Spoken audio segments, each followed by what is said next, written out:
Rain hammered relentlessly against the mansion's dusty windows, each droplet a sharp, insistent tap that seemed to echo through the empty halls.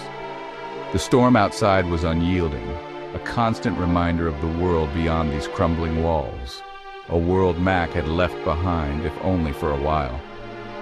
The glass, streaked with years of neglect, rattled in their frames, as if the house itself shivered beneath the weight of the downpour. Mac wandered through the labyrinthine halls, his footsteps echoing in the oppressive silence. Each step he took seemed to awaken the slumbering memories of the mansion, the sound bouncing off the high ceilings and vanishing into the darkness. The corridors twisted and turned, leading him deeper into the heart of the house, where the air grew colder and the silence more profound. He felt as though he was trespassing in a place that belonged to another time, another life. Cobwebs clung to ornate chandeliers, casting long skeletal shadows that danced in the flickering candlelight. The once grand fixtures now hung like forgotten relics, their brilliance dulled by years of dust and neglect. The candlelight, weak and trembling, barely pushed back the darkness, creating a world of shifting shapes and ghostly figures that seemed to move just beyond the edge of sight. Every shadow hinted at secrets, every flicker a memory, waiting to be uncovered. He ran a hand along the cold, damp walls, a shiver crawling down his spine.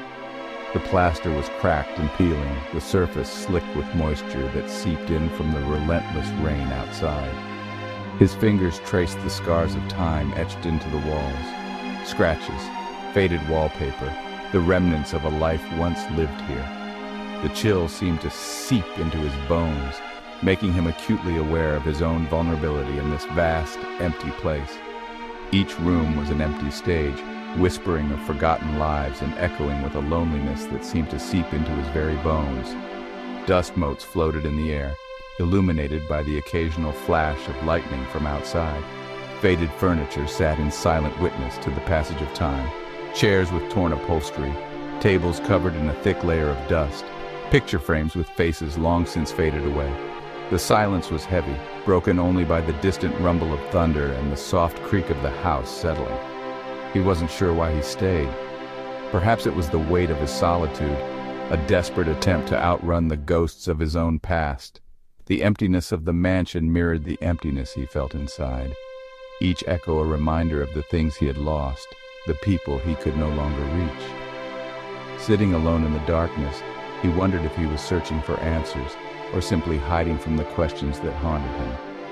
Or maybe it was the house itself, holding him captive in its silent, decaying embrace. The walls seemed to close in around him, the shadows growing longer with each passing moment. He felt the weight of unseen eyes watching, the presence of memories that refused to fade. The mansion was both a sanctuary and a prison, a place where time stood still and the past lingered like a ghost.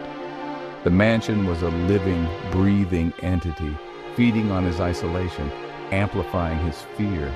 Every creak, every whisper of wind through broken glass seemed to speak directly to him, urging him to remember, to confront the shadows within himself. As dust swirled in the faint light and darkness pooled in the corners, Mac realized that the true echoes in the emptiness were not just the sounds of the house, but the reverberations of his own heart, searching for meaning in the silence. The door creaked open, its hinges groaning in protest, revealing a small, dusty room that seemed untouched for years. The air was thick with the scent of mildew and forgotten memories, and the only light came from the faint gray glow filtering through a grimy window. Dust motes danced lazily in the pale beam, swirling in the stillness as if time itself had slowed to a crawl within these walls. And there, in the very center of the room, sat a boy.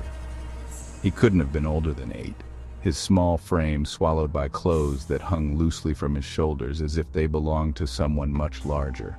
The fabric was faded and threadbare, the colors dulled by time and neglect. He sat cross-legged on the bare wooden floor directly beneath the window, the weak light casting a pale halo around him, making him seem almost spectral in the gloom. His posture was unnaturally perfect. Back ramrod straight, shoulders squared, and his hands folded neatly in his lap. He didn't fidget or shift his weight, not even to brush away the dust that clung to his skin. But it was his eyes that truly held Mac captive, freezing him in place just inside the doorway. The boy's eyes were wide, unblinking, and impossibly still. They seemed to reflect none of the light in the room, instead absorbing it, drawing it in like a black hole. There was an unnerving stillness in his gaze, a depth that felt ancient and bottomless, as if he were seeing straight through Mac, past flesh and bone, into something deeper.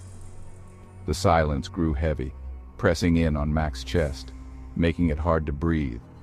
He tried to speak, to ask the boy who he was or why he was here, but the words caught in his throat and died before they could escape.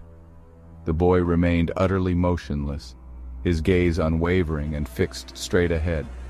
Not a muscle twitched, not a single blink broke the intensity of his stare. There was something deeply unsettling, almost unnatural about his absolute stillness.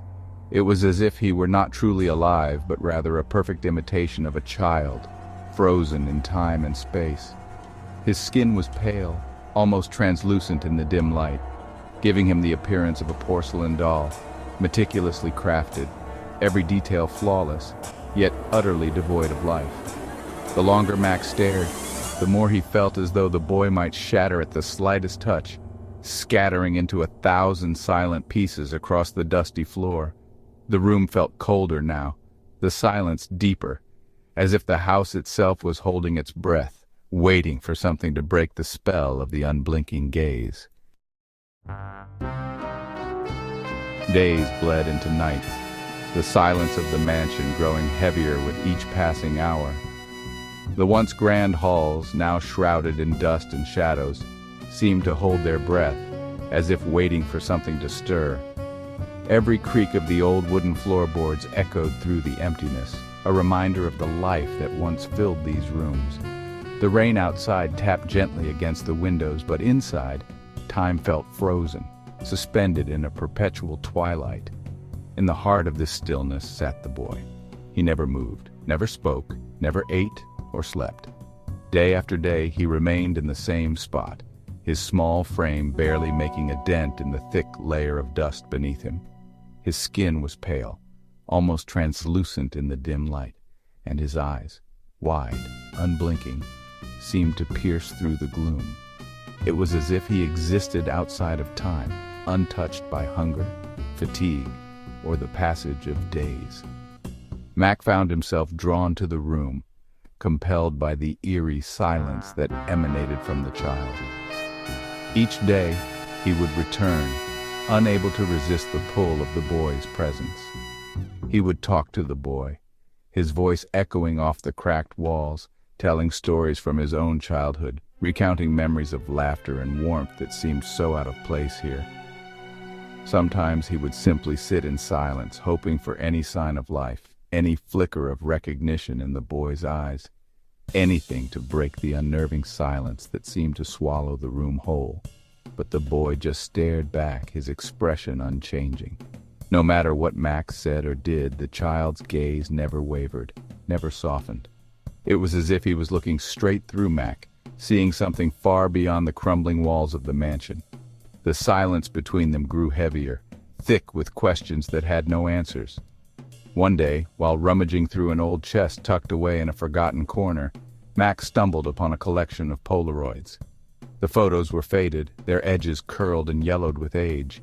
They showed glimpses of the mansion in its former glory, sunlit rooms, grand staircases, and curiously, images of Mac himself, wandering the empty halls, always alone. The photos felt like fragments of a dream, memories captured and left to decay with the house. But in the background of one photo, barely visible at first, was a faint figure, the boy. Sitting in the same position, the same unblinking gaze fixed on the camera. His presence in the photograph sent a chill down Mac's spine. How could he have missed it before? The boy's ghostly shape seemed to blend into the shadows, almost as if he was part of the mansion itself, an echo from another time. Max swore he'd been alone, yet the evidence was right there in his hand. The photograph trembled between his fingers as he stared at the impossible image. Doubt crept in, mingling with fear.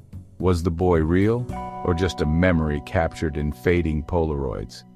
The mansion's silence seemed to deepen, as if holding its secrets even tighter. And Mac realized, with a shiver, that some mysteries are meant to remain unsolved, lingering in the shadows, waiting to be discovered by those who dare to look. The mansion seemed to warp around him, rooms shifting, corridors lengthening, clocks ticked erratically, their hands frozen in a perpetual dance of time lost. Footfalls echoed through the halls, yet when Mac turned, there was never anyone there. He searched every room, every nook and cranny, but the mansion held its secrets close. The silence was deafening, broken only by the creaking of the house and the incessant drumming of rain against the windows. It was a symphony of silence, a constant reminder of his isolation. The mansion had become a prison of his own making, and the boy, its silent warden. Sleep, when it came, offered no respite. Dreams filled with the boy's vacant stare haunted his nights. He'd wake in a cold sweat, the whispers of the mansion echoing in his ears.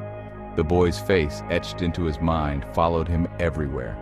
Mac tried to recall when he first found the boy, how long they'd been together, but the memories were slippery, elusive. He searched for his journal, hoping to find some anchor in the swirling chaos of his mind. But the journal was gone, vanished as if it had never existed. Days turned into weeks, or perhaps it was weeks that felt like days. Time had lost all meaning. He bumped into furniture he swore hadn't been there before, found himself in rooms he didn't recognize. His reflection in the dusty mirrors was that of a stranger, his eyes hollow and haunted, reflecting the emptiness that surrounded him. The boy remained, a constant fixture in the shifting landscape of Mac's reality. His silence was a suffocating presence, a weight that pressed down on Mac's sanity. He no longer knew what was real, what was imagined. The lines blurred, reality fracturing like a shattered mirror. The mansion held its breath, trapped in a perpetual state of anticipation. The air grew thick with unspoken words, with the weight of the boy's unwavering gaze. Mac felt himself drawn to the boy, compelled by a force he couldn't comprehend. The boy was a void, a black hole that threatened to swallow him whole. He no longer tried to fight the encroaching darkness. His memories were fading, replaced by the vacant stare of the boy. His own identity, his sense of self, was dissolving into the silence. Mac found himself in the boy's room, drawn by an unseen force. He sank to the floor, his back against the wall, mimicking the boy's posture. He stared straight ahead, his eyes wide, unblinking. The silence washed over him, a comforting embrace that promised oblivion. The boy was gone. A floorboard creaked behind him. Mac didn't turn. He didn't need to. He could feel the presence in the doorway, could sense the weight of another gaze upon him. A new presence had entered the mansion, drawn by the same siren song of silence that had lured him. The cycle continued. The boy who never blinked had claimed another soul, and the mansion, shrouded in silence, stood witness to it all.